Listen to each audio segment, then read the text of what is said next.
Muito bem, eu gostaria de fazer o convite agora, para começar a exposição desse painel, ao Dr. Fábio Fraga, que é doutorando pela Universidade Autônoma de Lisboa e que vai tratar aqui conosco sobre o seguinte tema: a teoria dos precedentes na aplicação do direito no Brasil e no direito comparado.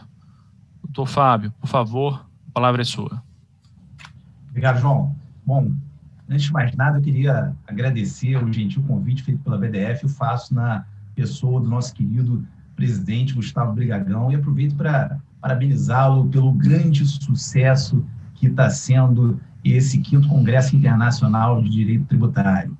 Eu também queria dizer que é um grande prazer estar aqui dividindo a mesa com grandes amigos e que são especialistas com quem eu aprendo diariamente sobre esse tema difícil e novo aqui no Brasil da teoria dos precedentes.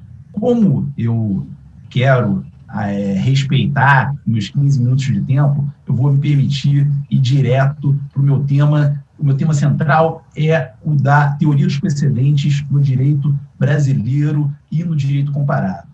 E, para isso, eu faço aos senhores e às senhoras, inicialmente, uma primeira grande indagação. É importante a gente estudar o direito comparado para entender e para formar a nossa teoria dos precedentes no Brasil? Eu explico por que eu faço essa indagação.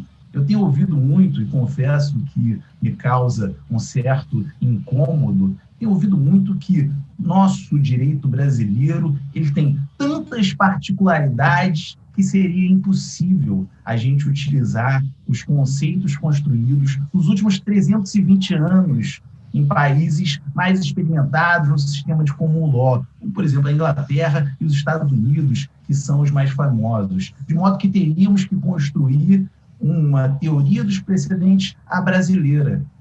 E aqui eu não estou sustentando que nós devemos fazer uma importação acrítica de institutos, conceitos de outros lugares. Mas o que eu quero trazer para a reflexão, e é isso que vai ser o grande ponto-chave da minha apresentação, será que a gente não precisa aprender com quem faz isso há muito mais tempo? Será que os grandes conceitos construídos nesses outros lugares, no direito comparado, eles realmente não são aplicáveis ao Brasil? Em vez de aprender com as cortes supremas norte-americana, inglesa, o que eles traçaram como distinção, por exemplo, entre obter dictum e ratio decidendi nos últimos 300 anos, será que a gente tem que dizer simplesmente que eles não são relevantes, esses institutos, para o nosso direito? Será que, em vez de aprender com as cortes constitucionais desses países e com a doutrina norte-americana e com a doutrina inglesa, quais são as causas relevantes para eventualmente chegar no overruling, a gente tem que dizer que isso não é importante para o nosso país? Será que, em vez de aprender com eles como é que se aplica os precedentes nos tribunais administrativos, a gente tem que dizer que isso não é importante para o nosso direito? Então, esse é o ponto focal. Então, lembre-se dessa afirmação que eu tenho ouvido muito, que a gente não tem como deixar de fazer uma teoria dos precedentes à brasileira, independente do que foi construído nesses países no restante do mundo. E para fazer isso, para chegar nessa conclusão, eu vou passar aqui, brevemente, um histórico do que aconteceu no mundo até agora entre esses grandes sistemas de civil law e de common law. A verdade é que, bem lá atrás, antes da Revolução Gloriosa e antes da Revolução Francesa, a gente via, tanto nos países da Europa continental quanto na Inglaterra, sistemas muito semelhantes. Todos os sistemas, basicamente, no mundo ocidental, se inspiravam muito no direito romano e no direito canônico. A questão é, naquele momento, o direito era feito para preservar uma monarquia absolutista. Isso quer na Inglaterra, quer na Europa continental.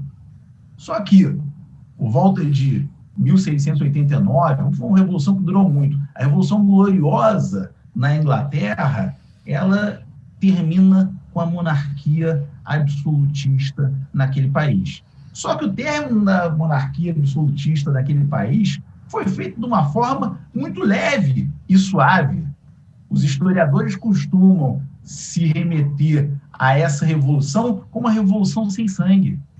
Tanto é que hoje é uma grande festa na Inglaterra, e todos já devem ter visto, quando casa alguém da família real, troca de guarda é uma das coisas turísticas mais vistas quando alguém vai para Londres. A família real inglesa, ela continua tendo alguma importância. O poder déspota do monarca absolutista deixou de ter importância. Mas, inclusive, continuou-se com uma monarquia. Guilherme de Orange veio da Holanda perpetuando uma monarquia limitada naquele momento. Nessa monarquia limitada, que se iniciava com Guilherme de Orange, em que o Jaime II ia banido para a França, ia fugido para a França, o que acontece? O judiciário ganha ainda mais relevância. Os tribunais de Westminster, eles saem fortalecidos dessa revolução. O legislativo, eles tinham uma importância, e teve um legislativo, que não dá para dizer que é um legislativo tão democrático, é um legislativo mais contratual. A gente chega ao texto do Bill of Rights. O Bill of Rights é um acordo entre uma nova monarquia e uma burguesia que começava a ter uma força, uma expressão muito grande. E ao lado de quem? Do judiciário. Então, os juízes saem fortes da Revolução Gloriosa na Inglaterra. 100 anos depois, 1789, na Revolução Francesa, é justamente o inverso. Montesquieu, quando faz a separação de poderes, não deixou nada para o judiciário. Por quê? Os juízes na França, naquele momento, eles atendiam somente o ancien regime, a alta aristocracia francesa e a monarquia absolutista, não importando o que existia nas leis. E era um momento que não tinha todas as codificações francesas ainda tão fortes como se foi visto depois. Mas naquele momento histórico em que o juiz não se importava com a legislação, se importava só em atender os interesses do monarca e da alta aristocracia, a burguesia, quando chega ao poder, ela fala assim: eu não vou dar chance para ninguém. Os juízes foram todos decapitados na Revolução Francesa. Se o judiciário perdeu a importância, é porque ele deixou de existir. E aí nasce um novo judiciário. Esse novo judiciário, depois dessa revolução, das revoluções mais sangrentas da história da humanidade, ele nasce praticamente sem poder nenhum. E aí a gente tem o civil law moderno. Esse civil law moderno, que nasce ali na Revolução Francesa, se espalha para a Europa continental inteira e depois para todas as colônias de países da Europa continental, ele nasce com um juiz que deveria ser apenas a boca da lei. O juiz não tinha função nenhuma. O juiz era la bouche de la loi. Como se o legislativo, e que eram eles, pudessem fazer uma lei tão clara, tão objetiva, tão simples, que todos os seres humanos que fossem interpretar, e me refiro aos seres humanos como juízes que iriam interpretá-la, tivessem sempre a mesma conclusão ao ler determinado texto legal. Isso, na verdade, todos sabemos que é um sonho que não tem como existir na prática. Cada pessoa interpretar uma lei é muito mais do que simplesmente ler uma lei. Se interpretar uma lei fosse simplesmente ler um texto que fosse claro, mais fácil seria se não tivéssemos juízes e tivéssemos professores de português julgando. Interpretar a lei envolve um raciocínio muito maior. E aí se criou um problema no civil law que aquilo que se esperava, que todos os juízes iam interpretar a lei da mesma forma, não aconteceu. E o civil law, a gente vai ver um pouco mais à frente, ele teve que mudar. Voltando ao common law, o common law, ele nem passou por esse problema. Por quê? Porque o common law ele deu poder ao juiz. Então, ele sabia que juízes interpretariam textos, e eram muito menos textos. No civil law, depois, principalmente na França, foi a era de grandes codificações que se teve, mas muito menos textos, mas existiam textos também. Esses textos, eles seriam interpretados de forma diferente pelos juízes. E mais, os juízes, por conta dos costumes antigos, eles podiam julgar até sem base nesses textos legais. Então, o common law tem um problema. Se o common law não se engana que todos os juízes iriam julgar iguais, ele tem que encontrar um método para dar coerência, estabilidade, segurança e coesão àquele sistema jurídico. Desse método, e esse que é o mais importante para a gente aqui nas teorias precedentes, é que surge o stare decisis. O stare decisis, ele não nasce junto com o common law. O stare decisis, ele nasce de uma necessidade do common law de dar estabilidade e coerência àquele direito. O stare decisis, ele diz que juízes têm que respeitar decisões anteriores de tribunais superiores, caso as situações que eles estejam julgando sejam equivalentes àquelas julgadas anteriores. De modo que, se o Supremo Tribunal Federal, se o Superior Tribunal de Justiça, se uma Suprema Corte, uma Corte de Vértice, decide de determinada forma, todo o judiciário tem que respeitar, inclusive o próprio tribunal. Essa era a forma que eles encontraram da segurança jurídica aos cidadãos. Tanto o civil law quanto o common law, nos últimos anos, se aproximam de uma forma nunca vista na história da humanidade. Aqui no Brasil, a gente começa, sobretudo, com a emenda constitucional número 45 e com o novo Código de Processo Civil, com uma escolha muito clara de migrar do nosso sistema predominantemente de civil law, predominantemente focado no sistema romano-germânico, para um sistema de grande influência de common law, um sistema misto em que os precedentes dos tribunais superiores passam a ter muito mais importância. O judiciário passa a ser um protagonista muito grande. Nesse momento em que o judiciário passa a ser um protagonista muito grande aqui no Brasil, eu volto àquela pergunta. Como é que o judiciário vai julgar? O judiciário, as cortes supremas, elas não devem olhar o que as outras cortes supremas, que estão habituadas há 300 anos com os institutos do common law, fizeram. O nosso judiciário, de fato, tem que fazer uma teoria dos precedentes, a tupiniquim, a brasileira, que seja totalmente diferente do resto do mundo todo. E eu pergunto aos senhores e às senhoras, o que está por trás dessa afirmação? O que está por trás dessa afirmação é que você passar de um sistema de civil law em que, naturalmente, você tem um ativismo judicial muito menor para um sistema de common law, sem as amarras que se encontrou, sem os limites que se encontrou nos últimos 320 anos em outros sistemas de common law, isso é dar um cheque em branco para os tribunais superiores. Esse cheque em branco a gente não pode dar. Um ativismo judicial fora de um sistema de civil law, cumulado com a ausência de limites que os sistemas de common law enxergaram, é o pior que a gente pode ter. O judiciário, quando passa a ser protagonista, ele assume responsabilidades que ele não tinha antes. Essas responsabilidades que ele não tinha antes, ao julgar, ele não pode simplesmente formar precedentes como se formava há 500 anos atrás, na primeira forma do common law, que não respeitem e que não entendam que você vai ter um stare decisis que vai ser utilizado por todos os julgamentos posteriores, inclusive por ele próprio. As Cortes Supremas brasileiras passaram a não se importar com fazer overrulings. Se você busca um sistema de segurança, de respeito a precedentes, o primeiro que deve respeitar os precedentes é o Tribunal Superior. E os nossos tribunais superiores não fazem isso. Por quê? Porque a gente caiu no conto de que nós temos tantas particularidades, nós temos tantas especificidades que a gente não pode utilizar os mecanismos previstos nos outros lugares. Se nos outros lugares se discute há 300 anos como você pode fazer um overruling, você pode fazer um overruling por mudança da composição da corte unicamente? Para mim, não. Você pode fazer um overruling se a lei mudou? Para mim, sim. Você pode fazer um overruling se houve mudanças estruturais na sociedade? Para mim, sim. Quais são os casos em que você pode fazer um overruling? E se você o faz, como você o faz?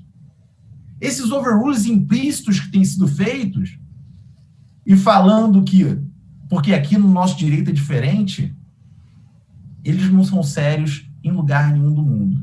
De modo que, na medida em que o Supremo Tribunal Federal e o Superior Tribunal de Justiça, ele ganham mais poderes, eles têm que ter uma responsabilidade muito maior.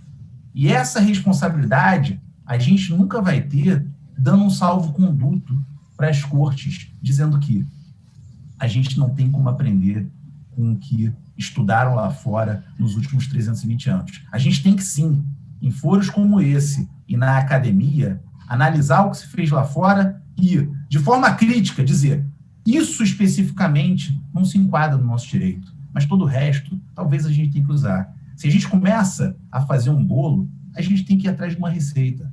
Se a gente tem uma receita de uma torta de maçã e troca a maçã por banana, a gente já mudou para uma torta de banana. Eu não tenho dúvida que a nossa nova legislação quer ter um sistema de precedentes, de stare decisis. E, com isso, ela diz implicitamente que ela quer ter esse sistema que foi construído lá fora, nas cortes constitucionais que estão mais habituadas e na doutrina especializada em common law que está mais especializado. Com isso, eu me despeço e agradeço a atenção dos senhores e das senhoras. Muito obrigado, doutor Fábio. Muito obrigado. Pontual e realmente uma importantes reflexões que trouxe. E até título de provocação, até para o doutor Gustavo, doutor Bichara, doutora Karen, até para ti, é uma coisa que sempre me deixa em mente, comparativamente com o que colocou o doutor Fábio, é com relação à composição das cortes, né? Então, as cortes europeias, como que se dá a composição, a nomeação e a questão da paridade mesmo, ou seja, que é diferente do que acontece aqui no Brasil, até mesmo para fim de legitimidade da tomada de decisões, que é um importante contexto também que merece, não para essa sentada de hoje, mas uma reflexão, ou seja, a composição sendo dividida com representantes do executivo, do legislativo, do judiciário, seria mais legítima a tomada de decisões numa corte verdadeiramente constitucional? Mas muito obrigado, doutor Fábio. Só a título de reflexão e colocação, exatamente porque acho muito importante de revisitar a história para poder fazer o presente e construir o futuro, que eu acho que a tua ideia passa muito nesse sentido. Parabéns pela exposição. Convido aqui, na sequência, o doutor Gustavo Amaral, né, que é doutor e mestre em Direito Público pela UERJ, conselheiro da BDF, sócio do escritório PCPC Advogados e procurador do Estado do Rio de Janeiro, e que tratará o seguinte tema: efetividade do sistema constitucional brasileiro na aplicação de precedentes. Doutor Gustavo, por favor. Doutor Gustavo, seu áudio, microfone, por favor. Desculpa, tinha esquecido de ligar o microfone.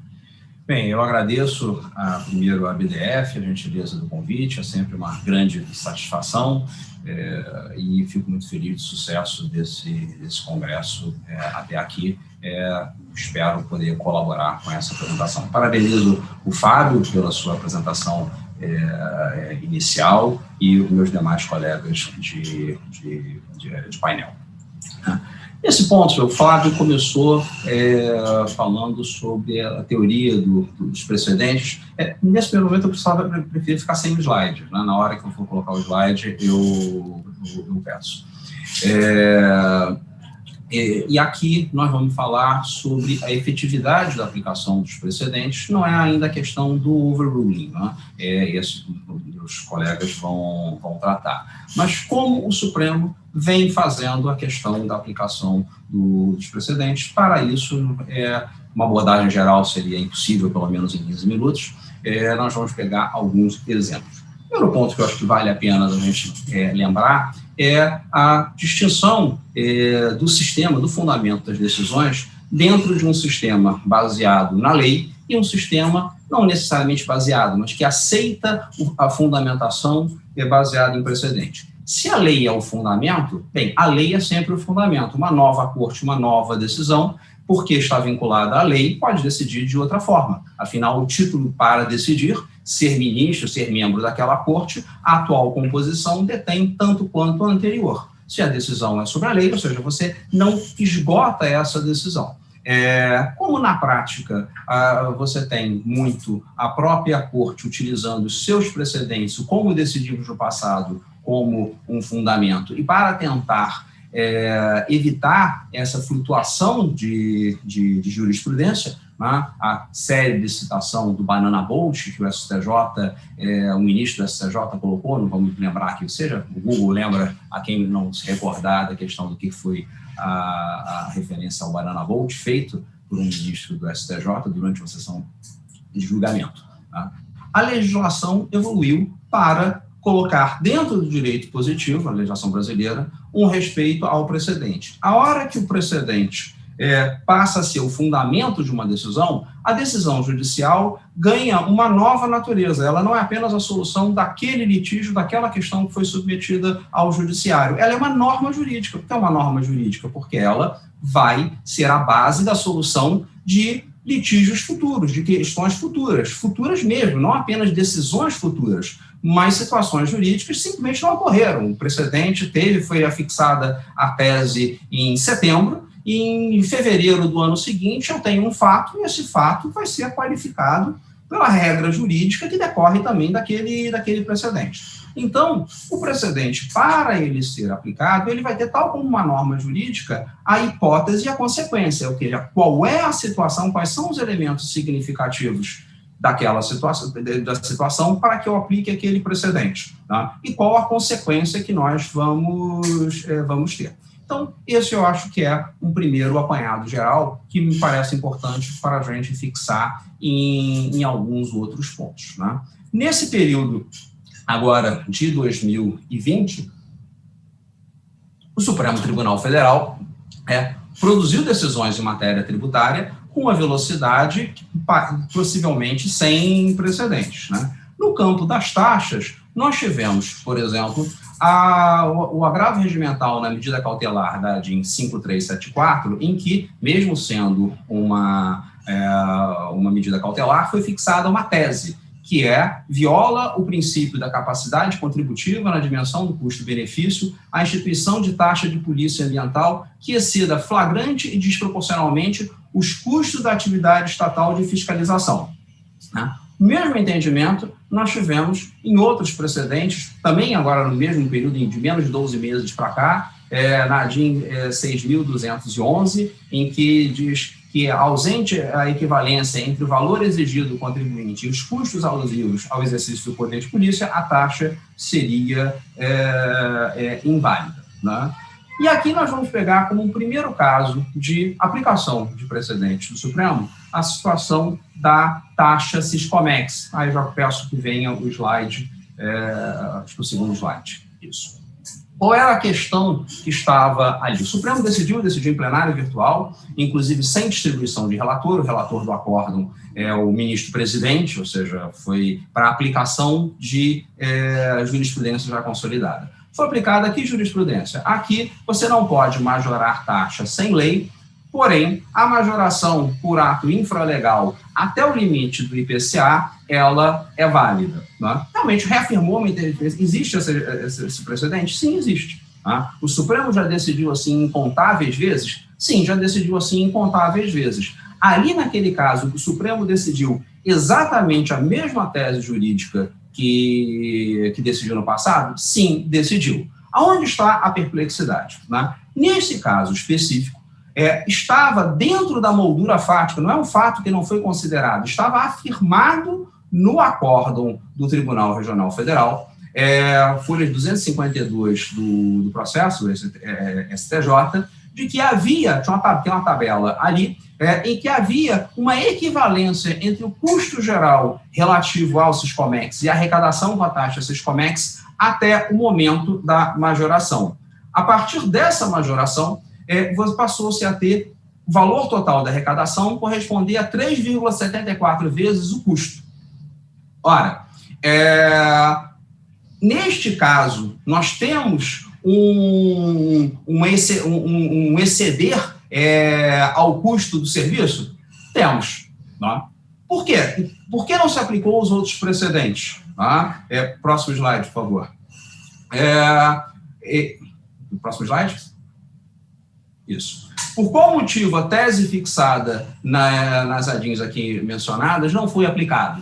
Fica a pergunta: se a lei não pode majorar, além do custo razoável do serviço, a aplicação da correção monetária permite, tá? A gente poderia extrapolar para outras questões, a questão de correção da tabela do imposto de renda. Eu não quero fazer extrapolação nenhuma, eu não quero fazer aqui nenhum comentário a respeito se a decisão estava certa ou estava errada. A questão os elementos significativos dos precedentes, das teses fixadas nas ADINs 5374, 5512, 6.211, todas decididas menos de 12 meses contados do dia de hoje. Estavam presentes no caso da taxa Siscomex? Parece que estavam presentes. Tá? Por que não é esse precedente e é o outro? Não há nem mesmo uma linha sobre isso. E não é nem o caso que o Supremo não foi provocado. O acórdão não pode não enfrentar em relação a isso, mas isso constou de embargos de declaração. Como o processo foi a plenário virtual sem nem ser distribuído, não havia amici curiae nesse feito, mas ainda assim, entidades representativas apresentaram memoriais nesses autos e isso foi destacado textualmente em alguns desses memoriais e que chegaram às mãos de todos os ministros nesse caso. Então, ou seja, isto é uma aplicação de um precedente ou simplesmente é pegar uma conclusão, o precedente ele é o fundamento de uma decisão, nesse caso, ou ele é apenas um discurso de legitimação? Esse é um ponto que me parece perigoso. Vamos passar aqui a um outro caso, é o próximo slide.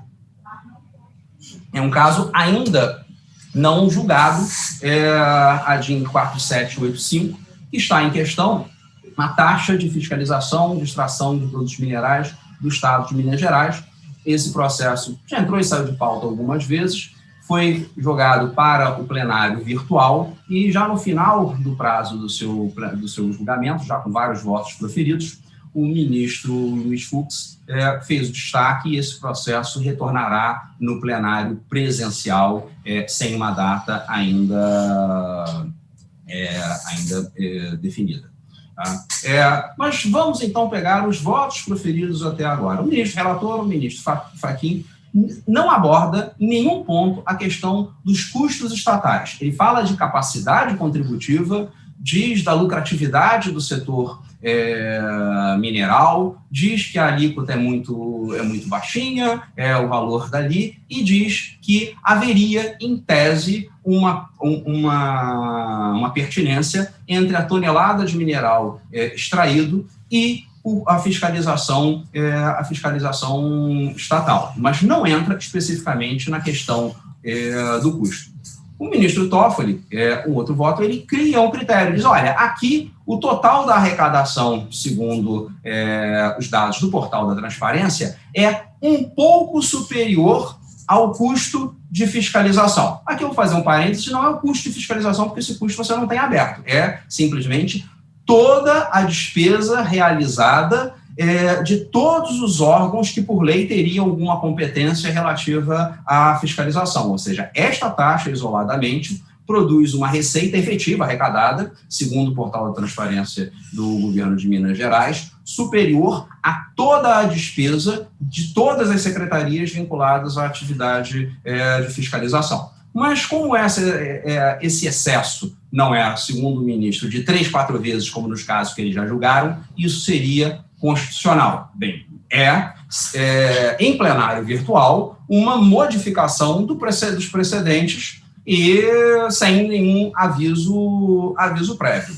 Já os ministros Marco Aurélio, Roberto Barroso e Gilmar Mendes seguem, inclusive citando, a linha dos precedentes, porém, os ministros Roberto Barroso e Gilmar Mendes fixam uma tese. Ou seja, se você tem que fixar uma tese, é porque eu tenho algo que precisa ser fixado quando você já tem essa tese fixada antes, em momentos anteriores. Então, aqui também fica-se a questão, eu tenho precedente? Mesmo daqueles que aplicam.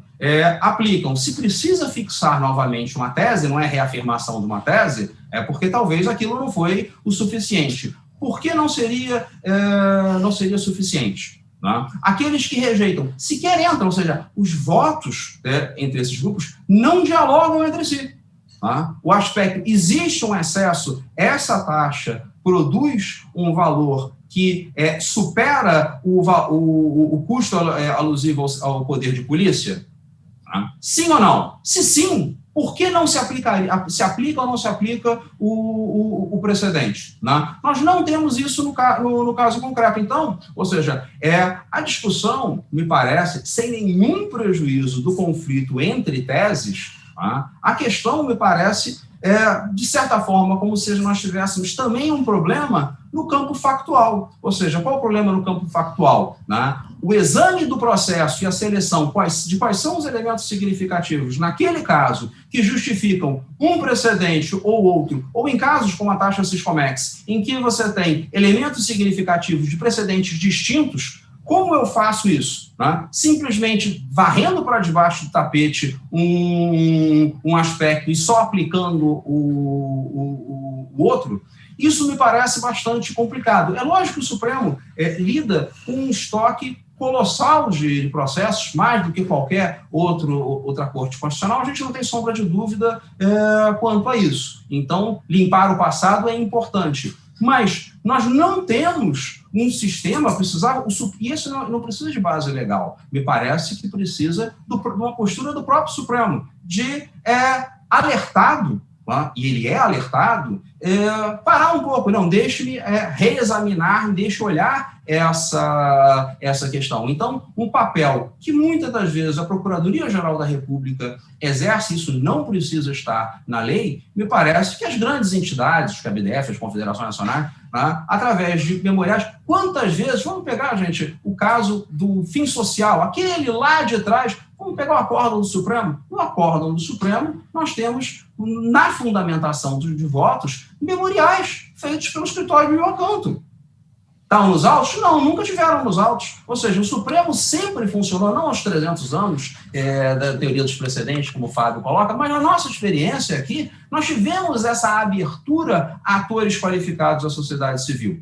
Hoje, a teoria dos precedentes talvez, em alguma medida, permita ao Supremo, deixa eu me corrigir, a aplicação que o Supremo vem dado, talvez permita uma leitura sarcástica dizer que não é a aplicação da teoria dos precedentes, é a aplicação do limpa-gaveta, do limpa-prateleira, né? Ou agora limpa-HD. Né? Então, que seja isso. E nós vamos ter uma questão, isto aplica-se, o precedente, ele é muito menos a solução do passado e muito mais a criação de previsibilidade do que nós temos lá adiante. Então, não vou entrar aqui, eu não vou nem falar, até porque meu tempo já está acabando, sobre modulação de efeitos de ICMS na base de cálculo do PIS/COFINS para dizer que a segurança jurídica é meio complicada. Né? Mas para que serve os precedentes se nós não temos o elemento, a indicação clara e precisa do elemento significativo da aplicação de uma linha, de aplicação de outra linha? Né? A gente vai saltar para o overruling enquanto a gente não sabe exatamente se você mudou ou se ali o problema é o elemento significativo. Já estourei, acho que agora em 23 segundos, meu tempo. Eu agradeço a atenção e a paciência de todos e eu encerro aqui a minha participação. Obrigado, doutor Gustavo. Obrigado pela exposição. Foram boas e intensas reflexões e eu convido aqui já na sequência para palestrar agora o nosso querido doutor Luiz Gustavo Bichara, que é sócio da Bichara Advogados, conselheiro da BDF, conselheiro federal e procurador tributário do Conselho Federal da OAB. Doutor Bichara, prazer, é muito bom te ouvi-lo novamente. Somos colegas lá da comissão, da OAB Federal, e o seu tema nessa tarde será da superação dos precedentes incompatíveis com a posição final do Supremo. Doutor Bichara, a palavra é sua. Muito obrigado, meu prezado João Paulo. Queria cumprimentar você e também aos queridos colegas de mesa, doutora Carmen, doutor Gustavo, doutor Fábio, os dois últimos que já nos alegraram aqui com brilhantes exposições, muito esclarecedoras. Cumprimentar a todos que estão aqui nos ouvindo, saudar a BDF na pessoa do seu presidente Gustavo Brigagão. Eu já disse isso para ele, digo aqui de público, acho que a seleção de temas, o line-up desse congresso é espetacular, né?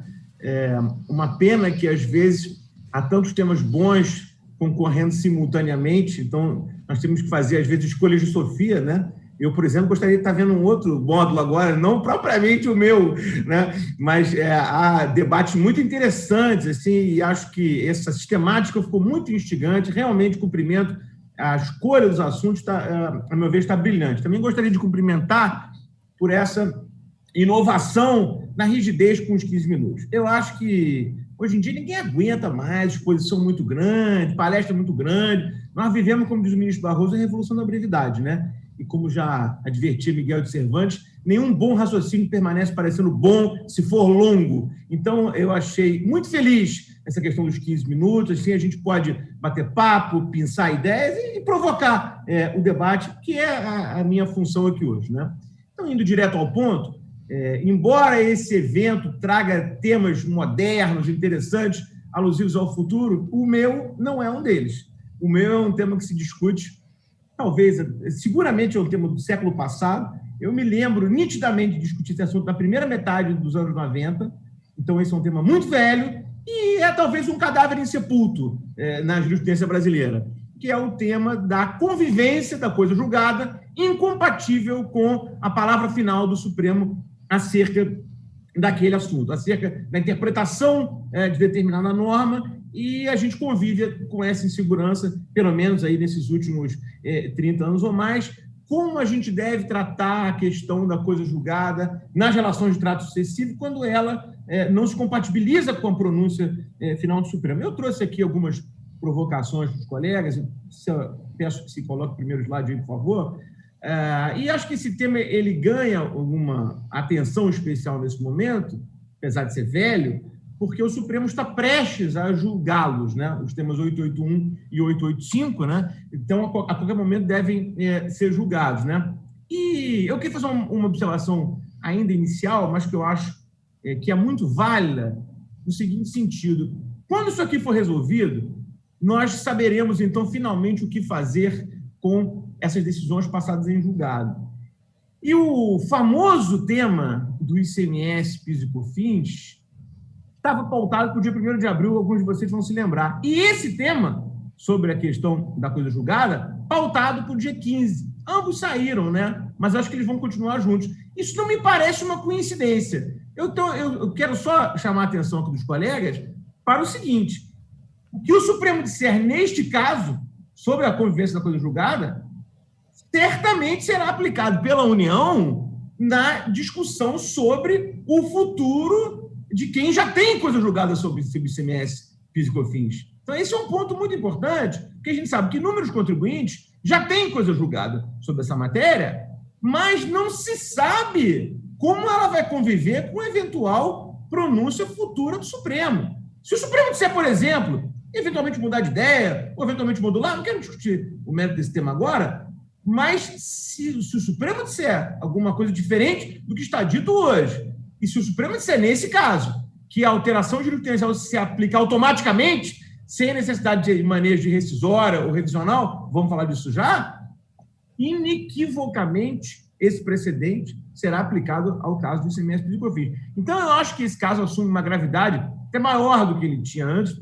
Me parece que até um caráter assim, um pouco dramático, né? Porque ele passa a ser um julgamento que vai ser atinente, não aqueles velhos temas que a gente conhece, como a CSL 88, a CSL 89, mas até mesmo a questão do ICMS, PIS e COFINS, né? E qual é a situação que a gente tem posta no Supremo hoje, né? Inúmeros contribuintes que têm decisões passadas em julgado a eles favoráveis, que são incompatíveis com a pronúncia final do Supremo sobre aquele tema, né? Concretamente, nós temos dois casos, né? Mencionei, os temas 881 e 885 são muito parecidos. O 881 trata de decisão final do Supremo no controle concentrado e o 885 no controle difuso, né? É muito em resumo, né?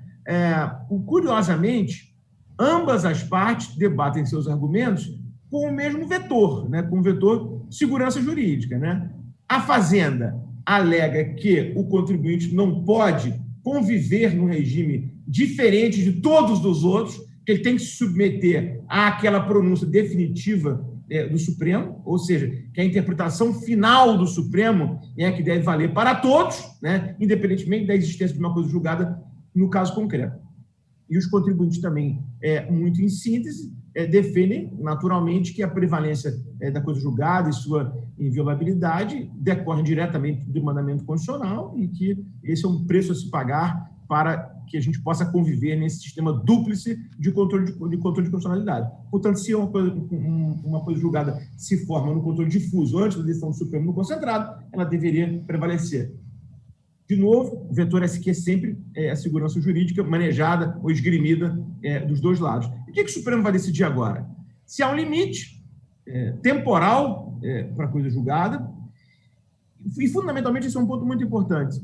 Se a União, o fisco em geral, né, pode simplesmente desconsiderar aquela coisa julgada incompatível com a decisão final do Supremo, sem que ele tenha que manejar nenhum tipo de instrumento processual para fazê-lo, né? Então, além da decisão sobre a possibilidade de rescisão, nós vamos enfrentar o tema de como isso pode ser feito. E lembrando que esse debate, na ótica da Fazenda Nacional, é iluminado pelo parecer 492, né? Onde a PGFN compreende que a nova decisão do STF faz cessar automaticamente os efeitos da coisa julgada. Então, no próximo slide, eu tento resumir um pouco melhor esses argumentos, né? Então, do lado do contribuinte, a gente sabe que há, claro, né, uma discussão de segurança jurídica e da própria prevalência da coisa julgada, a violação à separação dos poderes, no sentido de que não poderia o fisco desconsiderar a coisa julgada automaticamente, o fato de que aquela declaração não altera o ordenamento em si, e os argumentos de cunho processual, sobretudo do CPC 15, né? E o fisco insistindo na tese de que a supremacia do interesse público pressupõe a prevalência da mesma interpretação, inclusive com matizes de ofensa à isonomia, e é um ambiente concorrencial. O que eu acho que se revela aqui particularmente desafiador, eu digo particularmente porque eu acho que no mérito é razoável a gente supor que o Supremo vai adotar uma das linhas e aí até numa decisão que não será tão complexa, né? Porque os dois assuntos estão postos com muita clareza. Mas o que eu acho particularmente interessante é a gente discutir o como isso se dará. Tentando ser um pouco mais pragmático, né? Estou um pouco velho para ser ingênuo, eu tenho dificuldade de imaginar que o Supremo vai dizer que uma coisa julgada deve ser plasmada para todo sempre no ordenamento, ainda que seja incompatível com a palavra final dele, Supremo, né? Então, embora eu gostaria muito que isso acontecesse, eu tenho um pouco de dificuldade de imaginar que vai acontecer. Então, eu proponho que a gente se concentre no debate do como, né? Porque, e aí é um ponto muito interessante. O fisco sustenta que isso deve se dar automaticamente, que ele, fisco, tem a prerrogativa e o poder de interpretar essa incompatibilidade. E, portanto, não precisaria manejar nenhum outro tipo de ação judicial nesse sentido. Eu também tenho muita dificuldade de concordar com esse posicionamento da Fazenda. Acho, sobretudo, um posicionamento arrogante, né? Porque se o ordenamento nos traz mecanismos processuais para verificar a manutenção ou não da força de uma coisa julgada relativa a obrigações de trato sucessivo no tempo, a gente não deve desprezar essas ferramentas processuais. Elas devem ser manejadas e deve ser negado a uma das partes no processo poder fazer essa interpretação de maneira isolada.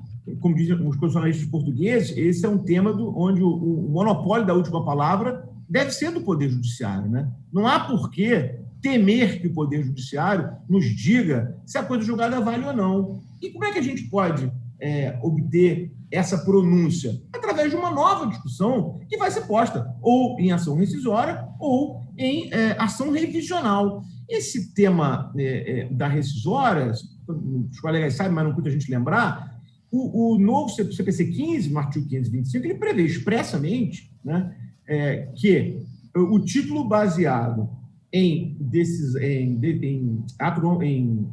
fundado em lei ou ato normativo tido por inconstitucional pelo Supremo é inválido, mas prevê também a possibilidade do manejo da ação rescisória consequente para que aquela incompatibilidade seja afastada do mundo jurídico. Então, essa ação rescisória está perfeitamente desenhada no CPC 15. Então, e aí, portanto, também a gente tem em mente que, embora a força da coisa julgada esteja não só no artigo 5º da Constituição, não só na LINDB, não só no artigo 502 e 503 do CPC, o fato é que a interpretação sobre a prevalência dela no mundo jurídico ou não nem sempre vai ser um assunto simples, né? A PGFN, inclusive, no parecer que eu mencionei, ela tenta atribuir uma simplicidade a esse juízo de incompatibilidade que não existe. E é justamente por isso que o ordenamento nos traz essas ferramentas, né? E se não for o caso da ação rescisória, que seja ao menos o caso da ação revisional. Eu pediria que se colocasse o próximo slide, por favor. A ação revisional, e aqui eu tento resumir os argumentos que são colocados pelo amigo Escuro, eu tenho a honra de representar Conselho Federal do OAB nesse assunto, mas eu antes queria destacar esse ponto, né? A ação revisional, ela é, assim, vamos dizer, um tema um pouco esquecido, né, na nossa prática, eu acho, né? É um instituto mais próximo do direito de família, né? Quando vai se fazer a verificação da manutenção, por exemplo, de uma pensão ou não, mas diz expressamente o Código que não haverá decisão novamente sobre matéria já decidida, salvo se, em se tratando de relação jurídica de trato continuado, sobreveio modificação no estado de fato ou de direito, caso em que poderá pedir à parte a revisão do que foi estatuído na sentença. É precisamente a discussão que nós temos aqui. Quer dizer, se a Fazenda entender que sobreveio modificação no estado de fato ou de direito decorrente de pronúncia posterior do Supremo, deverá ela solicitar ao juiz a revisão daquela decisão. Eu não consigo entender o medo que a PGFN tem de discutir o tema no judiciário. Veja, eu não estou aqui dizendo que a coisa julgada deve ser petrificada para todo sempre, mas também não estou dizendo que possa ser simplesmente revogada de uma hora para outra, a depender da interpretação que um agente do fisco fará sobre a nova decisão do Supremo. Nada mais razoável que a gente queira aplicar aqui o artigo 505, justamente para que o judiciário, para que um ator neutro nesse assunto, um novo juiz, pronuncie sobre a incompatibilidade daquela decisão anterior com a nova pronúncia do Supremo, né? Eu tenho um pouco de dificuldade de compreender o receio que se tem sobre isso, né? Porque aqui, vejam vocês, a Fazenda está dizendo que ela, a Fazenda, é que tem que decidir isso. Aqui os contribuintes estão dizendo, não estão dizendo que são eles os contribuintes, estão dizendo que um ator neutro é que deve fazê-lo, né? Então, esse tema ele vem bastante tratado nessa posição que a gente tem sustentado do Supremo, né? Eu vejo aqui que eu gostaria de falar um pouco mais sobre os outros argumentos, mas eu vejo aqui que o tempo está muito escasso. E um ponto que eu gostaria de também chamar a atenção dos colegas sobre o debate posto nesses dois temas de reprodução geral é que o Ministério Público Federal, embora tenha se manifestado contra a pretensão de manutenção da coisa julgada, ele converge aqui com a posição do Conselho Federal da OAB no sentido de postular uma modulação temporal dos efeitos dessa decisão do Supremo, né, caso ela seja contrária aos contribuintes, né? E aqui é muito curioso, porque disse o MPF, vou transcrever um pequeno trecho, assim, em homenagem à boa-fé dos contribuintes que escudaram em sentenças válidas e plenas de efeitos, o Ministério assegurar que o provimento do presente recurso tem efeitos exclusivamente prospectivos, em período suficiente para o conhecimento dos contribuintes e replanejamento dos negócios das operações tributáveis pelo tributo em tela. Isso é um ponto muito interessante. Por que está propondo o MPF? E a gente não pode deixar de reconhecer que isso é razoável. Que haja uma modulação temporal, mas não sempre que o Supremo se pronunciar definitivamente sobre uma matéria. Ele está sugerindo que haja uma modulação neste momento, para que, nesta primeira decisão do Supremo, sobre os efeitos da incompatibilidade, os contribuintes não sejam pegos de surpresa. Mas ele diz aqui, o MPF, para conhecimento dos contribuintes, ou seja, o que parece é que o MPF está propondo que o Supremo, nesta vez e nesta única vez, module para que não possa haver cobrança para o passado. Mas daqui para frente, então, segundo o entendimento do Ministério Público Federal, essas decisões seriam automaticamente válidas, rescindindo automaticamente também aquelas decisões anteriores passadas em julgado. Esse tema saiu mais uma vez de pauta, eu acho que deve ser julgado somente no ano que vem. Enfim, eu teria outras ideias para trocar aqui com vocês, mas pontualmente eu chego nos 15 minutos, então eu quero agradecer a atenção e a paciência de todos e, naturalmente, me colocar à disposição para a gente continuar o debate. Muito obrigado. Obrigado, Bichara. Obrigado, Bichara. Quem está acostumado com sustentação oral, tira 15 minutos de letra, né? Muito obrigado, tá, Bichara? Foi uma ótima exposição e é um dos temas que, particularmente, eu gosto muito de ouvir, exatamente a questão dos limites da coisa julgada. Eu tenho alguns pensamentos sobre esse assunto, depois, se tivermos tempo aqui ainda disponível, quem sabe a gente coloca esse ponto em debate entre todos os palestrantes que estão aqui conosco e até mesmo fazer um convite, né, que aqueles que estão assistindo esse painel muito rico de detalhes, de conteúdo, de informação, que porventura queira fazer alguma pergunta, né, tendo o tempo disponível, nós vamos colocar para a deliberação dos nossos convidados essa tarde. E, nesse sentido, então, dando sequência, eu convido agora a doutora Karen Jureidini Dias, né, que é doutora e mestre em Direito Público pela PUC e professora titular do mestrado acadêmico do IBET. A doutora Karen tratará do tema que é precedentes e sua aplicabilidade imediata no processo administrativo tributário. Doutora Karen, por favor.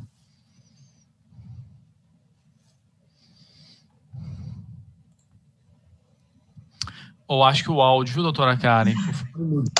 Boa tarde a todos, é um prazer estar aqui, agradecendo aí o convite para o meu amigo Gustavo Brigagão, à BDF, a quem está nos ouvindo e aos meus prezados colegas aqui de mesa. Eu começo falando, partindo da premissa de que é aplicável ao processo administrativo precedente. Vamos lembrar que, no processo administrativo, o julgador não pode afastar por inconstitucionalidade ou ilegalidade uma lei. Mas, se ela é afastada do ordenamento jurídico, ele deve observar. O direito é autopoético, ele vai criando as regras próprias para a criação de normas. A gente está dentro de um princípio de estrita legalidade no âmbito do direito tributário, portanto, não consigo imaginar manter uma tributação quando não tem lei posta vigente. Porque se eu tiver um precedente qualificado, retirando aquela norma por ilegalidade ou inconstitucionalidade do sistema, ela não pode ser utilizada como fundamento para a manutenção de um lançamento, e, portanto, aquele lançamento não teria outra situação se não ser cancelado ou revisitado na medida do possível dentro dessa legalidade. A própria Procuradoria-Geral da Fazenda Nacional, Bichara lembrou bem, o parecer 492, ele diz que há uma alteração na ordem jurídica, quer dizer, ele reconhece isso.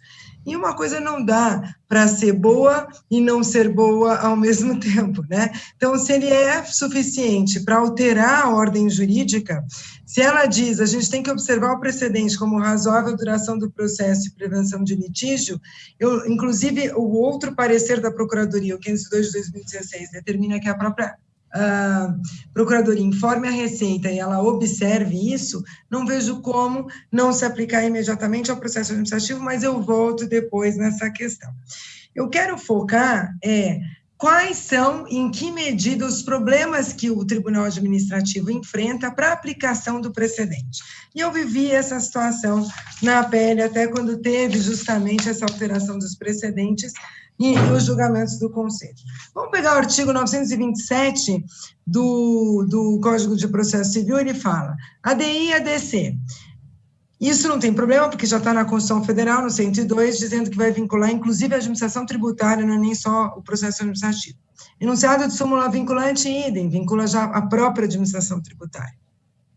Aí a gente tem orientação do plenário dos órgãos julgadores, aí só vai vincular aquele órgão, portanto, a gente não está diante de uma alteração de ordem jurídica. Mas os enunciados de súmula do Supremo Tribunal Federal, do STJ e os repetitivos precisam ser aplicados e não estão na Constituição, portanto, eles não se aplicam à administração tributária como um todo. Por outro lado, pela moralidade, é dever das procuradorias informar as administrações tributárias de sua competência e elas observarem isso. A gente não vê isso acontecer no Estado de São Paulo, apesar do esforço da Procuradoria do Estado de São Paulo, isso eu vivenciei aqui junto à Procuradoria, de fato, eles tentam, eles expedem normas e a administração tributária não acolhe. No âmbito federal, existe essa cooperação entre a Procuradoria e a Receita, a Procuradoria informa, a Receita acolhe. Mas a gente tem também no 928 do Código de Processo Civil uma disposição que diz que considera-se julgamentos de casos repetitivos, decisão proferida, em especial extraordinário repetitivos, e IRDR. IRDR não dá para a gente pedir aplicação no âmbito do processo administrativo ou fiscal, porque o IRDR, ele só existe enquanto não houver pelos tribunais superiores a afetação da matéria, e que, contudo, poderá existir. Então, nessa situação, não tem uma definição sobre a alteração da ordem jurídica e da norma de incidência. Portanto, seria o mesmo que afastar por inconstitucionalidade e ilegalidade, o IRDR não poderia ser aplicado. Os demais deveriam ser aplicados. Aí, eu vou para o nosso primeiro ponto aqui. né? A gente tem, na Lei da Liberdade Econômica, que ela justamente vem falar sobre o correto tratamento do contribuinte, a presunção de legitimidade do crédito tributário, ela fala, a primeira coisa, olha, você vai observar o repetitivo, e tem 6 a linha A, mas desde que não houver viabilidade de reversão da tese firmada em sentido desfavorável. O que eu entendo por isso? Matéria infraconstitucional, que não será, portanto, submetida ao Supremo Tribunal Federal, é a decisão do STJ suficiente e vai ser aplicada. Se houver, contudo, uma decisão do STJ, onde aquela decisão pode e deve ser revisitada pelo Supremo Tribunal Federal por uma questão constitucional, e não houver nada de definitivo, portanto, decidido pelo STJ, é a mesma coisa que tratar da coisa julgada. Né? E aí, portanto, eu não tenho uma decisão definitiva de mérito a autorizar o julgador a afastar por ilegalidade ou inconstitucionalidade.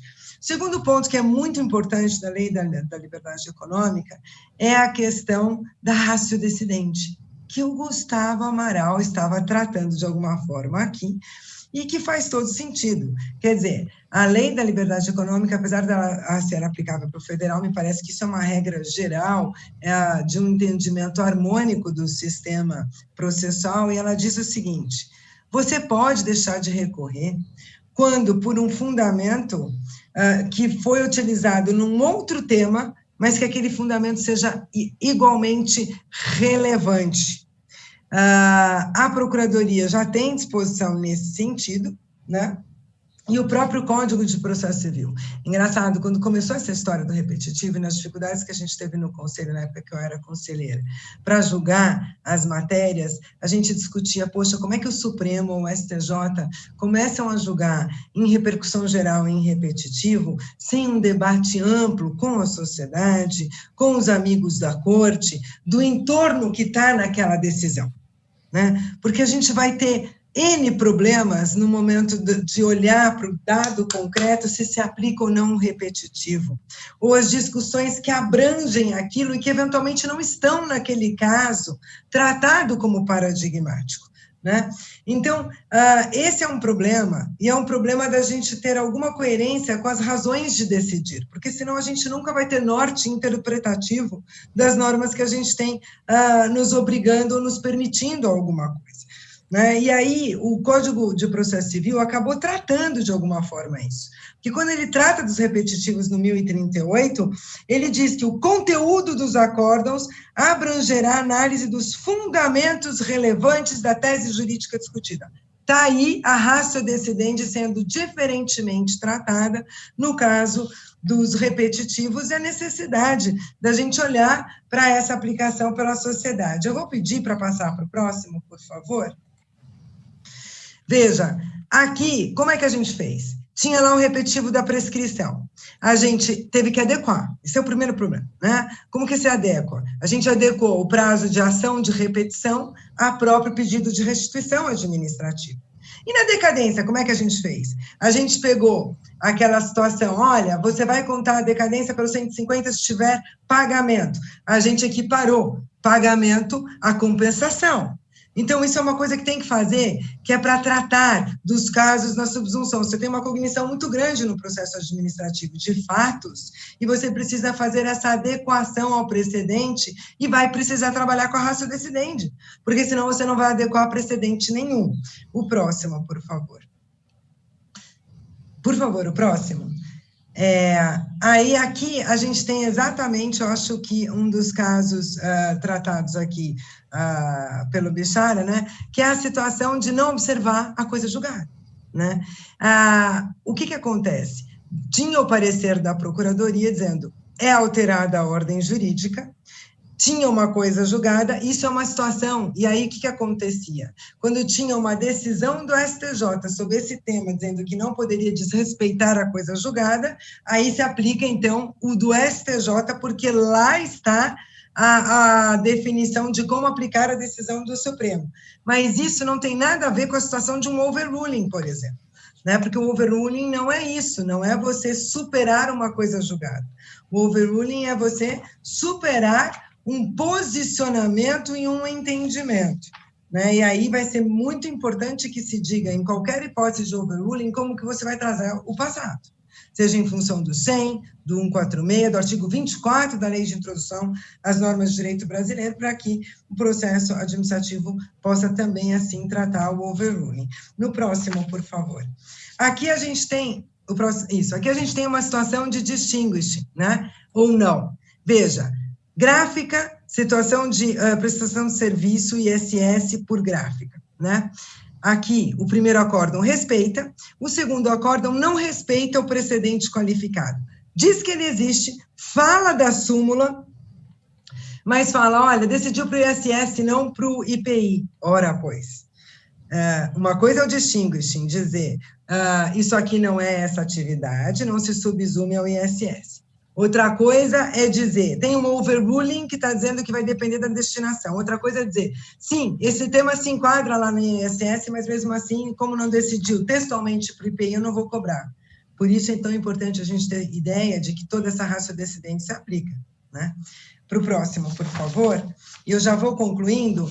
Aqui a gente tem um último ponto que eu queria tratar, é quando que eu considero essa decisão definitiva? Né? Temos o PIS e COFINS, a incidência do ICMS na base de cálculo de PIS e COFINS. Veja só, Câmara Superior, dizendo o seguinte, como tem os embargos no Supremo, a matéria não está definitivamente julgada pelo STF, aplica-se como precedente qualificado a decisão do STJ. O outro diz, olha, o STJ já disse, em repetitivo, que tem que aplicar a decisão do STF. Vai para o próximo. O outro também aplica a decisão do STF, e, por fim, esse outro diz, vou aplicar a solução de consulta interna 13 da COSIT, porque é ela que está interpretando a decisão do STF. Veja, gente, como é que a gente vai ter uma aplicação tão aleatória de precedente? Eu não consigo entender como a gente vai viver com essa insegurança jurídica. E me parece que, nesse caso, nas situações onde há uma definição já mínima, que é minimamente o ICMS pago tem que tirar da base, isso deveria ser julgado. E muito mais eficiente seriam apartar os processos, o crédito tributário, essa discussão sobre esta, e a outra vai à cobrança. Porque se vai com esta cobrança indevida, Fazenda está ineficiente e não recebe nada. E, obviamente, que o contribuinte, a não ser que seja má gestor do seu negócio, ele não vai pagar algo que foi retirado devidamente do sistema jurídico. Eu acho que já deu meu tempo, né, João Paulo? Eu tenho mais alguns minutos, o meu celular aqui acabou de... Não, eu te aviso, cara. Tá bom. Então vamos para a próxima. Tem mais uns 3 minutinhos aí, tá bom? Tá ótimo. Vamos para a próxima, que eu só quero... eu trouxe a título de comparação a previsão de aplicação de precedente no CARF, né, pelo regimento do CARF. A gente antes tinha uma situação de sobrestamento que foi retirada, isso porque na época estava sobrestando todos os processos que tinham depósito bancário, então a gente tinha lá talvez 60%, 70% da ordem de processos sobrestados, mas situações como essa do ICMS na base de PIS e COFINS, eu acho que deveriam ser apartados os créditos tributários sobrestados, mas enfim, estamos onerando indevidamente o Poder Judiciário e a sociedade que paga os dispêndios com o Poder Judiciário, mas aqui a gente tem, de fato, uma adequação à implicação do precedente, a especial aplicação do precedente. E aí fica muito claro que vai ser nas decisões de suas competências, STJ, infraconstitucional, STF, constitucional, afasta, por exemplo, o IRDR, etc. Só que foi um problema, porque, por exemplo, o exemplo que eu dei da decadência, compensação é uma forma de quitação, não é um pagamento em dinheiro, se aplica o 150 da mesma forma, portanto, a gente reproduz e adequa, né? O TIT continua com aquelas disposições que estão na Constituição Federal, quer dizer, o TIT é o Tribunal de Impostos e Taxas Estadual aqui em São Paulo. Para a gente ter uma ideia, vai para a próxima, por favor, para a gente ter uma ideia, olha isso, a gente tem orientação da Procuradoria do Estado de São Paulo dizendo, por favor, não recorram, ninguém vai recorrer de ICMS de transferência entre estabelecimentos, tem a súmula do STJ, e o TIT diz, eu tenho que manter, tenho que manter porque eu não tenho essa previsão no meu regimento interno. E eles têm um justo receio de serem punidos por estar afastando por ilegalidade algo que não tem a previsão no regimento interno. Pode parar a apresentação, por favor? Algo que não tem a previsão no regimento interno. Então, veja, a gente tem uma situação aqui, me parece bastante sui generis, eu entendo o temor dos julgadores da administração tributária, ela deveria se adiantar para determinar a obrigatoriedade da observância dos precedentes, mas me parece que é uma interpretação indevida achar que, a despeito de não ser certo não ter atualizado o regimento, de ter que esperar uma atualização regimental para observar. Essa observância tem que ser obrigatória. E aí eu diria, e por que ela tem que ser obrigatória? Porque a gente tem aqui o 142 do Código Tributário Nacional, que é o que a gente julga no final, que é o ato administrativo.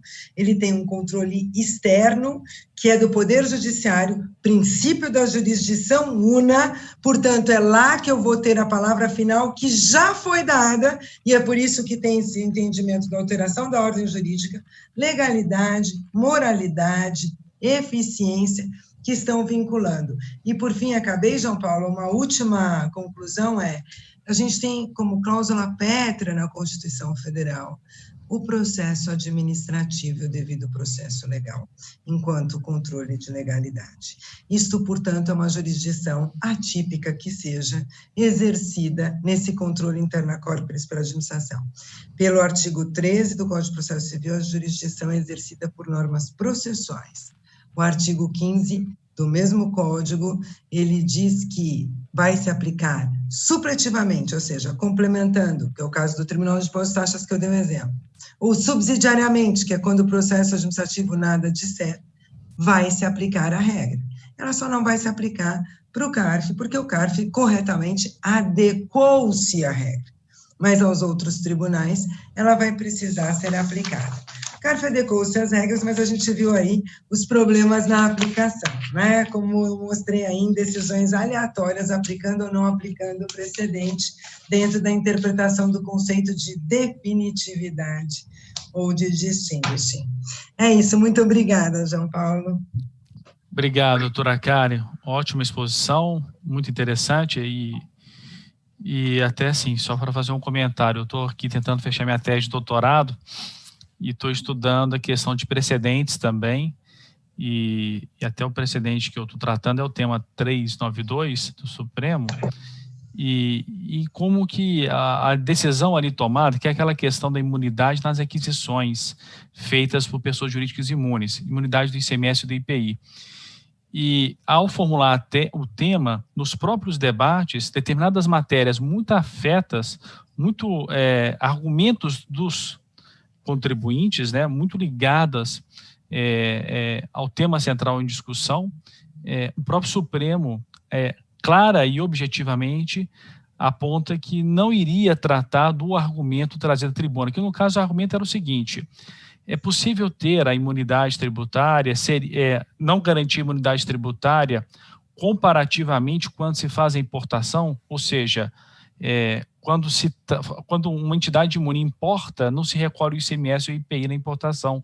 E quando se faz uma operação interna, paga-se aquela questão contribuinte de fato, contribuinte de direito. E esse argumento foi levado na tribuna e o Supremo abertamente falou assim, não vou entrar nesse mérito, porque não foi objeto dos autos. E formou-se um tema. Então, até quando que nós vamos chegar a uma conclusão, né, doutora Karen, a formar um tema todos os argumentos não são devidamente desenvolvidos e articulados e acaba vinculando a todos. E aí é até por isso, né, que eu particularmente tenho gostado muito dessa releitura que eu estou fazendo. Claro que não dá para importar diretamente para cá, mas é aquele entendimento, já que partimos para uma ideia de precedentes, que é aquela teoria do work, do romance em cadeia, que é muito interessante no sentido de como se desenvolver decisões nos tribunais e que acaba vinculando as partes, né? Ou seja, a necessidade de respeitar os precedentes e uma eventual superação depende de um altíssimo ônus argumentativo, a necessidade de observar a lei, a necessidade de observar os precedentes e a necessidade de se ouvir todas as partes, todos os argumentos para chegar à chamada resposta correta. Doutora Karen, muito obrigado. Eu acho que nós vamos ter até um tema aqui, talvez aí um tempo para podermos debater. Só vou dar uma sequência a 2 pontos aqui que eu acho que são importantíssimos. Primeiro, que se refere a uma enquete que nós gostaríamos de colocar aqui para todos os nossos telespectadores, né, para virem e se posicionarem. Eu vou pedir aqui para colocarmos, né? Essa é a pergunta a todos que estão nos assistindo. Na sua opinião, telespectador, ouvinte, o sistema de precedentes tem melhorado a percepção de segurança jurídica no Brasil? A votação ela é possível ser visualizada a partir da nossa página que estão assistindo, né? Basta fazer a rolagem dela e logo abaixo do patrocinador, né, do apoiador desse nosso painel, que é o do escritório do nosso querido Bichara, tem lá para votar na enquete, né? Olha só, estamos aqui já com o resultado. 100%, Bichara. Aí, ó, Gustavo, Fábio, Karen, 100%. Eu queria saber a opinião de vocês. Vocês estão aí com a unanimidade ou há alguma divergência entre vocês que acabaram aí de palestrar? Essa era fácil, né? Fala que toda unanimidade é burra, talvez nem todas, né, Bichara? A pergunta é na sua opinião, então a opinião está sempre certa. De quem disse sim, de quem eventualmente dissesse não, cada um tem a opinião, cada um tem a sua. Mas você diverge, Gustavo? Paulo, eu vou dizer uma coisa, eu diverjo um pouquinho. Na verdade, eu não acho que melhorou a segurança jurídica. Já mudou ali o enquete, ó. Então, eu acho que, em tese, melhora a segurança jurídica. Em tese, né? Eu gosto muito da teoria do precedente, porque a gente acha, a gente consegue alcançar uma isonomia, né? A gente hoje tem uma loteria de decisões. E é uma coisa que eu estava conversando outro dia num congresso, acho que da OAB do Maranhão, na mesa que eu estava, foi dito com todas as letras: ganha-se dinheiro com litígio no Brasil, né? Desde quem lança até o advogado que está lá defendendo. Quem lança está ganhando ponto, está ganhando remuneração sobre multa, eventualmente, e está querendo cumprir meta e vai lançar e não vai olhar.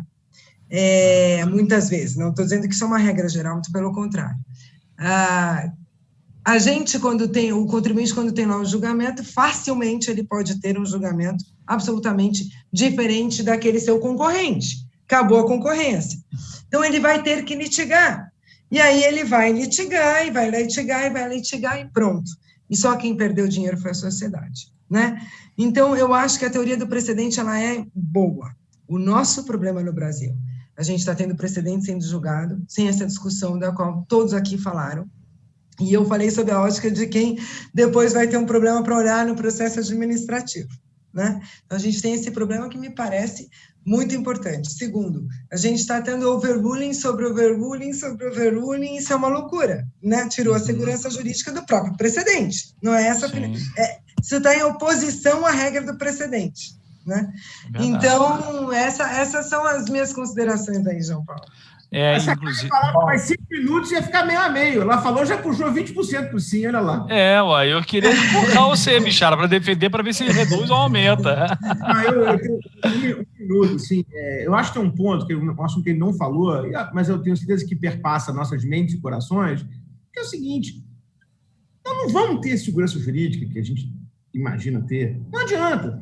A gente vive no Brasil, a gente fez opção. O Brasil é um país inseguro, gente. Então, essa coisa de segurança jurídica, vamos ser sinceros, assim, isso é um mito, nós não vamos ter. Assim, é claro que o Supremo, quando analisa uma questão dessa, ele não está analisando só o argumento jurídico, há questões subjacentes ali, muitas vezes não ditas, mas de ordem econômica, que estão norteando aquele julgamento. Não adianta a gente querer se iludir e achar que o direito não foi aplicado como deveria aqui, porque o Supremo não conhece o direito. Não foi por isso, porque o Supremo não quis aplicar, porque ele tem outras razões, né? Sim, esse é um tema sensível, que todo mundo sabe que existe, mas ninguém gosta de falar. Mas é isso, assim. Eu acho que há outras razões que a gente precisa entender, que muitas vezes motivam julgamentos e que nos geram um distanciamento da segurança jurídica. Mas isso está posto. Não adianta a gente querer dar uma de Américo pisca-pisca e reinventar a humanidade, né?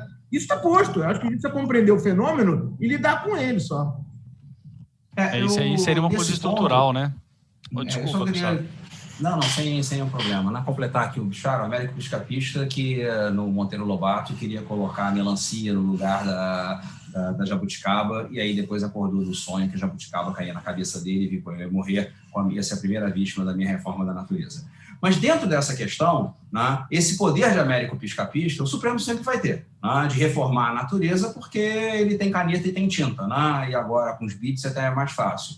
Mas me parece que se nós tivéssemos, se fosse possível evoluir para um ônus argumentativo, né, em que você fosse formalmente obrigado, essa questão, se você tivesse uma vedação total daquele embargo de declaração que serve para processo de família, processo criminal e para recuperação judicial também, né, e o Supremo também utiliza, aquele acordo de embargo de declaração que serve para tudo, e você tivesse, olha, por que esse caso não se aplica? Por que na taxa Siscomex aquela questão não se aplica? Ele vai decidir bom ou mal, mas vai ter um ônus, vai ter eventualmente um vexame de dizer um negócio, de dizer uma eventual barbaridade. Então, eu não sei, se tentou na lei da OAB a questão da sustentação oral pelo advogado após o voto do relator. Eu não sei se no Supremo, na fixação de tese, a gente pudesse ter alguma regra processual, que o Supremo admita também, né, porque não adianta a regra processual e depois o Supremo dizer que ela é inconstitucional, nesse ponto. Mas, então, acho que a estrutura formal de aplicação do precedente, ela gera uma certa insegurança a hora que vira, parece aquela música dos Titãs, dizendo que a resposta estão pelo chão. Você tropeça e acha a solução. Então, depende do lado que você vai, você tropeça uma resposta diferente, você tem a solução que você bem entender. Então, a fundamentação, já consegui um pouquinho mais pronome aqui, a fundamentação passa a ser um simples discurso de legitimação, não é a fundamentação, é um discurso de legitimação de uma decisão que foi tomada por outras razões econômicas, políticas, de decisionismo, gosto, né, Gustavo? É decisionismo, sim. Decisionismo. É um mero discurso de legitimação. Eu não estou dizendo que o Supremo utiliza da fundamentação de precedentes como um mero discurso de legitimação, mas na hora que você não aponta as premissas de aplicação, né, você permite que você tenha um mero discurso de legitimação. Perfeito. Eu queria só fazer um registro aqui, antes de voltar a palavra para os palestrantes, né? É que é a participação da Vera Lúcia Quirdeico, e ela está aqui até apontando que concorda com a doutora Karen, e a doutora Karen já comentou, né, com relação ao lançamento, como manter o lançamento se não tem substrato legal válido, né? Então, é uma opinião dela, tá, doutora Karen? Coadunando com o seu ponto de vista. Eu concordo plenamente, né, João Paulo? Porque a Procuradoria também disse, aliás, ela foi a primeira a dizer que altera a ordem jurídica. Se altera, eu não tenho como, a atividade é vinculada, né? A Vera Lúcia aqui, que está nos assistindo, tá de acordo, né? Tá votando de acordo contigo aqui. Tá vendo? Em alguma coisa tem que ganhar aqui, porque... Não, já puxou do voto. Nessa enquete... Nós já temos aqui já o sorteado, viu? Ou a sorteada. Daqui a pouco eu falo. Pois não? Posso, antes... Claro, Fábio.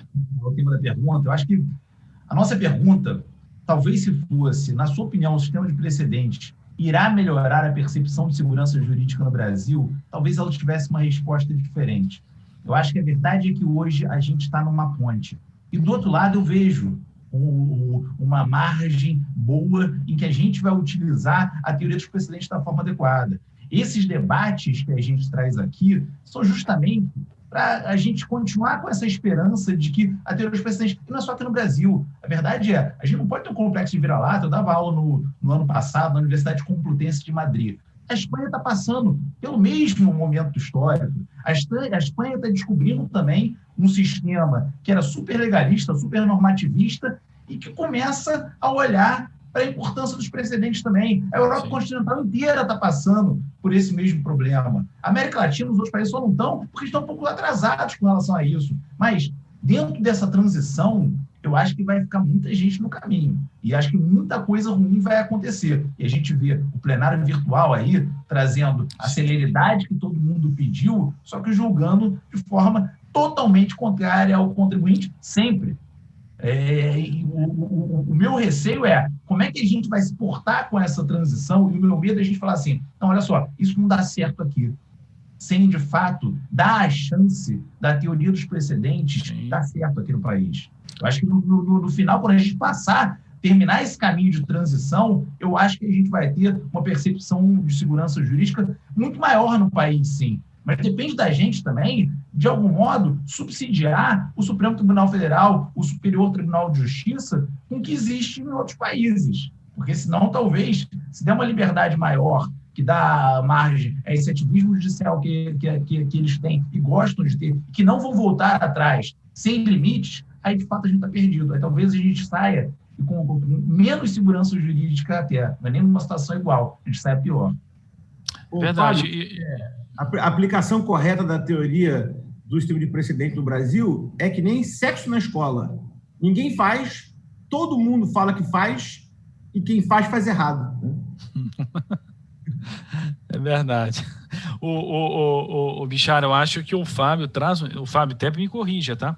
Mas eu acho bacana a tua colocação, e eu acho que você está batendo muito nessa tecla nessa tarde de hoje, eu acho que com muita razão, é no sentido de que como que é importante, tendo em vista essa mudança, né, de sistema que nós estamos propondo a fazer, como que é necessário de tentarmos verificar e aprender com aquilo que foi feito, construído lá fora, e, evidentemente, trazer para cá. Claro que nós temos que fazer adequações. A nossa realidade não é igual à realidade europeia ou norte-americana, que seja.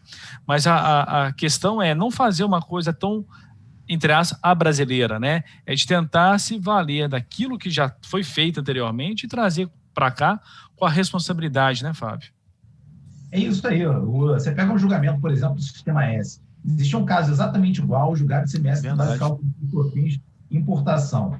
O Supremo Tribunal Federal ele se viu com aquele caso na mão e o ministro Dias Toffoli, que foi não só o ministro que votou naquele caso, mas também, coincidentemente, foi o redator para o acórdão da ministra que tinha se aposentado, que era a relatora original. Ele diz que aquilo que se disse naquele caso original era um obter dictum. Ele podia dizer assim, não, aquela era ratio decidendi mesmo, e a gente está fazendo um overrule mudando de opinião. Exato. O que ele não pode modificar os conceitos que foram construídos nos últimos mais de 300 anos no common law de fora.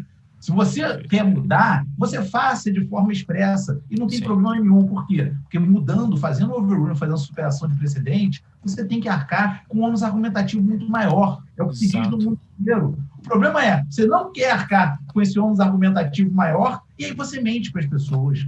Porque você diz que talvez não seja tão importante você distinguir bem obter dictum e ratio decidendi. E aí a gente fica perdido.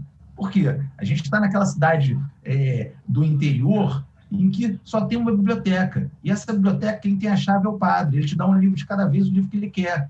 Então, a gente ficar preso a uma realidade de alguém que não está querendo usar a teoria dos precedentes, a parte dos limites, só que acelerou para usar a teoria dos precedentes na parte do ativismo judicial. Sim. Aí a gente está no pior dos caminhos. O Supremo ele adora a teoria dos precedentes. Ninguém mais que o Supremo gosta desse cenário atual de protagonismo judiciário. Isso aliado à TV Justiça, isso foi a melhor coisa na vida dos ministros do Supremo. A questão é, uma hora essa conta vai chegar. Como essa conta vai chegar, talvez tivesse sido melhor se eles mesmos tivessem se imposto limites. Eu acho que esses limites a gente tem que trazer. E esses conceitos que já existem na doutrina do common law há anos, eles têm que, de algum modo, ser respeitados. É uma questão... A segurança jurídica do precedente, ela volta para você ter segurança nos limites também de se chegar naqueles precedentes. E esse é meu ponto. É verdade, é verdade. É interessante e até reafirma aquilo que eu coloquei logo depois da sua exposição, até para os demais aqui, o Gustavo, a Karen e o Bichara, que é muita questão da legitimidade da tomada de decisões, como que é a composição, e como você, né, acompanha muito o direito europeu, né, a questão dos precedentes, a composição dos tribunais. Então, a composição do tribunal alemão comparando com a composição, por exemplo, do tribunal brasileiro. A questão da legitimidade, da ideia de democracia, e aquilo que você muito bem colocou, acaba que a decisão tomada, ela vira uma lei entre as partes, né? E aí até onde que estaria investido do poder, né, Karen? Oi? Desculpa. Não, lei erga omnes, né? Exatamente. Não exatamente. é isso, ela vira erga omnes, né? Até mesmo a questão de representatividade dos poderes. Exato. E eu queria todo poder emana do povo. João Paulo, eu queria só deixar uma pitadinha aqui para todo mundo, que é, no âmbito tributário, quando a gente tem um overruling, e aí estão falando, não, aqui não é óbito dicto, não é óbito dicto, mas enfim, quando a gente tem um overruling minimamente reconhecido, qual artigo se aplicaria? O 100, 146, o 24 da LINGB, da Lei de Introdução às Normas de Direito Brasileiro. Me parece que, se o contribuinte antes estava respaldado por um entendimento, ainda que ele não tenha a ação dele, como isto é uma ordem jurídica, aquela incidência não lhe alcançava, porque ela não existia, no momento de um overruling, de um precedente qualificado, me parece que a gente vai ter que discutir se é uma incidência doravante ou se é o caso de retirar a penalidade, porque minimamente que aquilo é uma norma de cunho geral, acho que ninguém tem dúvida, né? Então, essa é uma discussão bem importante, eu acho, para a gente ter em relação ao overruling de precedente, quando ele não dava incidência tributária, ou seja, quando ele afastava por inconstitucionalidade ou ilegalidade a norma. Karen, bacana, olha, como nós chegamos no horário, eu já vou tomar a liberdade aqui só de anunciar, tá, Gustavo? Só um minutinho. Vou anunciar aqui a sorteada do nosso livro aqui, em homenagem ao Ulloa Canto. A sorteada é a Manuela Peixoto Ribamar Silva. Manuela, o nosso apoio aqui vai entrar em contato, vai trazer as diretrizes para depois você receber o seu exemplar em casa. Eu me despeço de todos, agradeço mais uma vez o convite que me foi formulado e uma grande honra de participar desse painel com todos aqui, com os palestrantes. Eu me despeço, mas não vou fazer de uma forma indelicada. Eu vou passar para que o Gustavo faça as considerações bem rápido, Gustavo, e despeça do público, Bichara, Karen e Fábio, e encerramos depois que o Fábio despedir. Mas muito obrigado, estou agora só ouvindo Só foi uma consideração, pelo que a Karen falou, se o precedente é uma regra jurídica, o overruling não é uma revogação retroativa, e eu faço uma revogação retroativa contra o contribuinte, como é que eu compagino isso com o ordenamento jurídico? Então, só uma provocação, é um vetor que eu acho que a gente precisa levar em consideração, especialmente se nós estamos falando de tributação sobre fluxo econômico, PIS, COFINS, ICMS, IPI, ou seja, eu ia inserir alguma coisa, eu tenho a liberdade, pratico ou não pratico o fato gerador, qual o preço que faço do meu produto, mudo retroativamente. Né? Então, é aquela velha máxima do ministro da Fazenda que disse que no Brasil até o passado é imprevisível. Aproveito para me despedir, é uma grata satisfação estar aqui, estar na BDF, que considero também aqui a minha casa, e de amigos, só realmente uma infelicidade não ter um almoço, um jantar antes, depois. A Karen, há tantos anos que eu não vejo pessoalmente, Bichara, num passado já um pouco distante, tínhamos um convívio maior, mas agora também é um bom tempo que eu não tenho. O Fábio é uma vergonha, meu vizinho mora aqui perto, eu vejo a cobertura dele aqui da minha janela, mas a gente, em tempo de isolamento, não se vê. Não da onde eu estou agora, da janela da sala. E o João Paulo, não conhecia, mas não tive a oportunidade de perguntar até se o Fanucchi é parente do Fábio Fanucchi, foi um dos primeiros livros de direito tributário que eu estudei. Então, nós estamos, até a própria pergunta veio da Vera Lúcia Kirdei, que é uma amiga de longuíssima data na Procuradoria. Ainda bem que a pergunta dela não veio para mim, senão eu teria que concordar com ela, pouco importa o que eu penso. É uma brincadeira que a gente faz para cá. Então, eu agradeço o convite e fico satisfeito com a apresentação de todos, que certamente superaram a minha, então as minhas eventuais falhas foram cobertas pelas virtudes das demais apresentações. Obrigado. João, também queria agradecer muito a você, aos colegas do painel, à BDF. Foi um papo muito interessante. Eu acho que a gente não vai demorar muito tempo discutindo esse assunto, até porque o Supremo Tribunal Federal tomou um tamanho hoje, não nas nossas vidas, porque trabalhamos com isso, mas tomou um tamanho na vida, uma importância na vida da sociedade muito maior do que a gente podia imaginar. Quer dizer, em nenhum lugar do mundo, pelo menos meus colegas, amigos de outros países, a gente conversa, e eles ficam muito assustados quando eu digo para eles que o protagonista do jornal principal no horário nobre é o Supremo Tribunal Federal, né? Só para lembrar, há pouco tempo a gente estava discutindo qual é a interpretação do regimento sobre embargo de divergência, né? Isso em jornal, em cadeia nacional, quer dizer, o Supremo se agigantou, né? E acho que essa nossa discussão de hoje é uma pequena derivada desse assunto. Mas eu encerro por aqui, não quero me alongar muito, deixo um abraço a todos, foi uma alegria revê-los, espero revê-los novamente em breve, pessoalmente. Oi, Karen, dá um tchau. Uma alegria, pessoal. Tchau, um grande beijo para todos. Gustavo, vamos nos encontrar sim, Gustavo. Logo, logo, se Deus quiser. Foi uma ótima discussão, também estou saudoso de encontrar pessoalmente os amigos. Concordo com o que o Michel falou agora no final. Na última Copa, eu li no jornal que as pessoas sabiam mais o nome dos 11 ministros supremos do que dos 11 jogadores da seleção brasileira de futebol, que é o nosso principal esporte. Está incrível mesmo. E acho que esse apontamento da Karen é fantástico também. Eu acho que eu fui a primeira pessoa a sustentar no Brasil que essas novas normas, né, na comunalização do direito brasileiro, na obstetrificação desse controle difuso, elas não só devem respeitar a irretroatividade, mas também o princípio da anterioridade, tá? Se você tem uma decisão do Supremo Tribunal Federal que modifica alguma coisa que era pacífica dentro da ordem jurídica, ela, por ser uma norma geral e abstrata e com eficácia erga omnes, aplicável a todas as pessoas, ela goza de uma impressão de segurança jurídica maior do que a própria lei. De modo que, se a lei goza do benefício de respeito à anterioridade, a essa norma criada pelos tribunais superiores também deve gozar. Com isso, eu me despeço muito feliz aqui pelo debate que a gente teve hoje. Então tá bom, muito obrigado. Painel encerrado. Boa tarde a todos.